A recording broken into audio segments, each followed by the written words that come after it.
Welcome to my 2,000-mile Rad Rover review. Woo!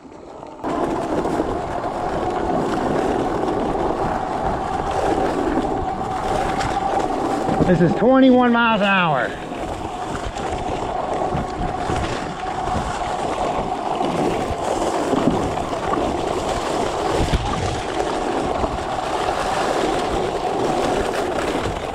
Whoa!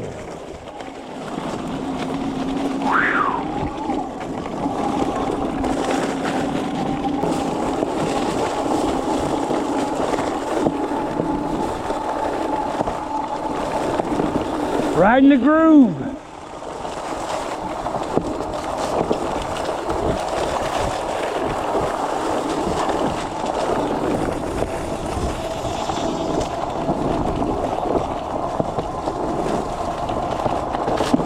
Whoa!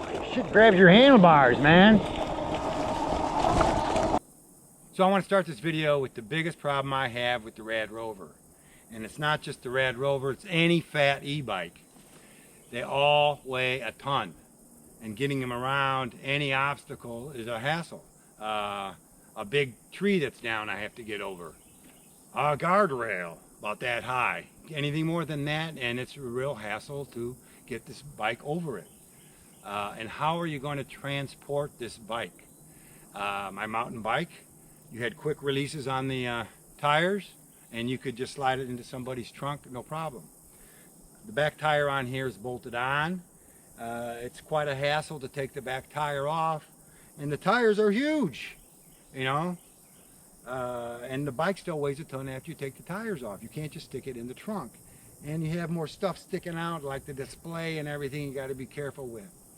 And you're not going to transport this on the back of your car in the weather if you're going camping or something. You don't want it in the driving rain. And I'm not even sure if you just put a tarp over it if it's going to keep it dry enough. The display doesn't come off, the controller doesn't come off, your back motor is on all the time, and you don't want the driving wind and rain getting on those components. A little bit of light rain while you're out riding, it should survive fine, but I wouldn't put it out in the driving rain transporting it across the country. So that's my beef with the weight of the bike. When I ordered my Rad Rover, they were out of the rear rack. So I looked around and I found out that it had this Topeak fat bike rack right here. And I'm glad that I ordered this. I just love it. This particular bag is expandable. You undo this zipper, you got more stuff in there, it expands, or you zip it down. All the bags just slide right on and off. They have different size bags. There's a smaller bag than this. Then there's one with saddle bags. Carries all my spare tire equipment and my tools. The only thing I had to do in mounting, these come straight right here, these bars. And you have to bend these bars.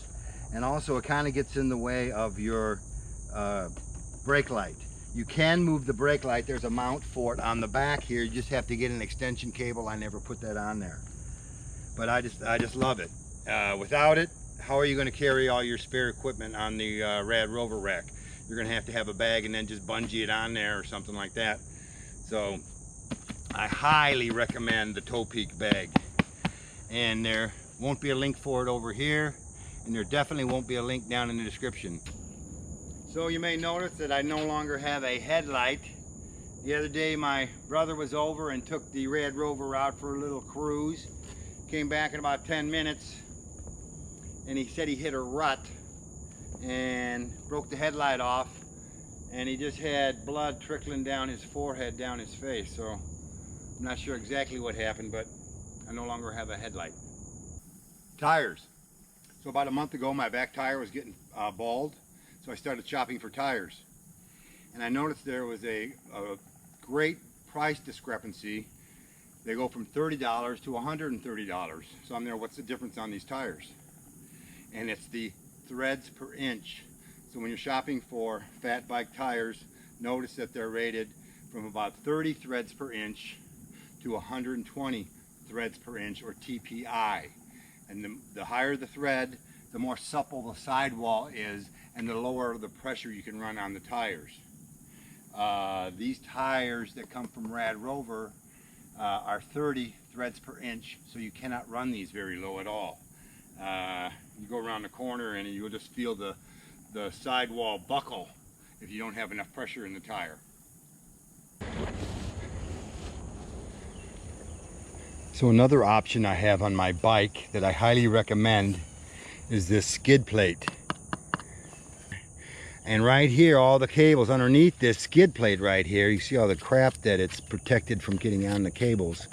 All your cabling and everything is under here that goes through the frame to the controller, and there's a bunch of connectors under here, and it's really easy to disturb these cables. And I ran over a stick and I broke my pedal assist sensor cable off, and I had to replace that. So for a couple weeks my pedal assist didn't work. So this is, if you go to YouTube and look for a Rad Rover skid plate and search that, you'll find a guy who makes these things right here, and he sells them on eBay for 30 bucks. And it attaches with just 2 screws where the water bottle would go here. I think you can still get your water bottle on there. And then the back end just attaches with 2 tie wraps. So in the field, all you got to do is cut those 2 tie wraps off if you do have to access the cables. This just lifts up. You can redo the cables or whatever you got to do. And then you just tie wrap it back down. Since having this, I've had no issues with these cables.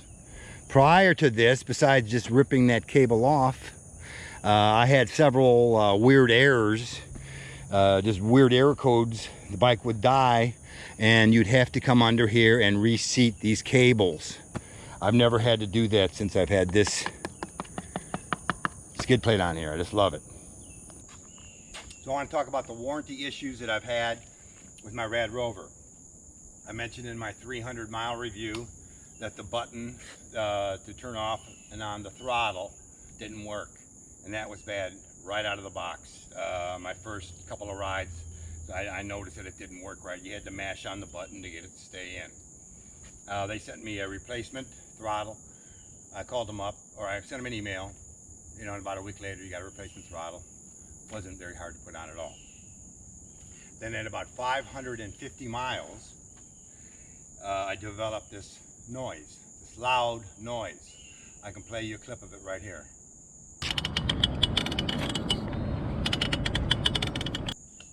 So it turns out that it's your bottom bracket, and it's the main bearing that your pedal's attached to.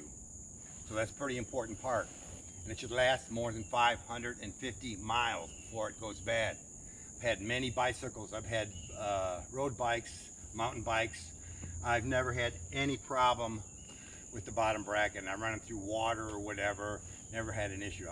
This, I have never run it through water. I've got a little mud on it, but it should last more than 6 weeks. So I contacted Rad Rover, and they were going to send me the replacement part. I should get it in about a week. Well, I never get a tracking notification after a week, so I send them a friendly email and ask them where's my order, could they please check. I get some generic email back that thank you for your order, blah blah blah, but nobody ever really checks my order, and nothing happens.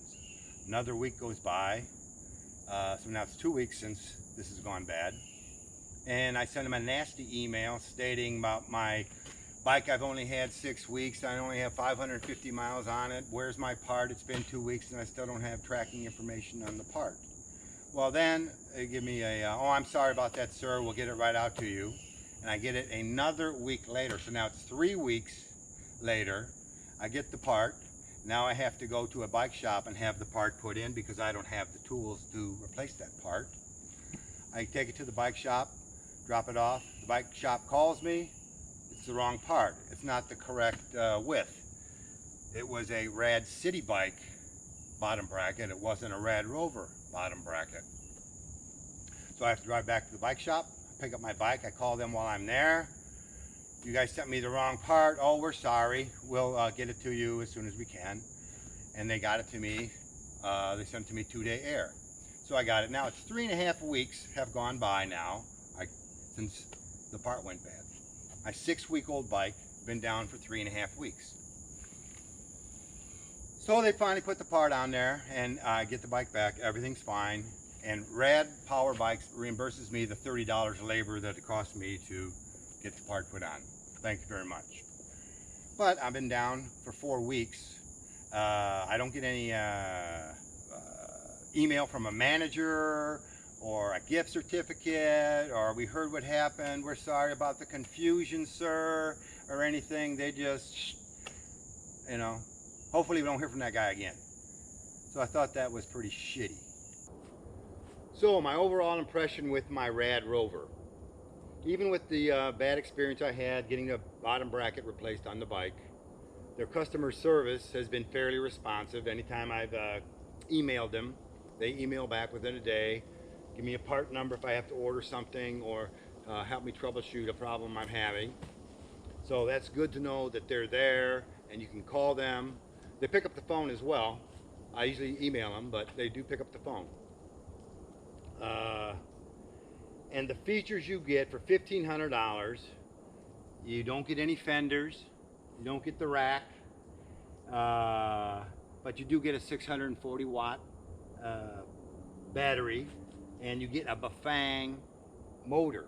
Bafang is the main manufacturer of motors, and it's the name brand, and that was something I was looking for when I was buying a bike. But the bike is priced comparable to other like juiced bikes. It's in about the same price range as that bike. I don't know if they're having the same quality issues as Rad Power Bikes is having, but I'm fairly happy with this bike. I'll say that. I ride it every day. I'll ride the shit out of this thing every day.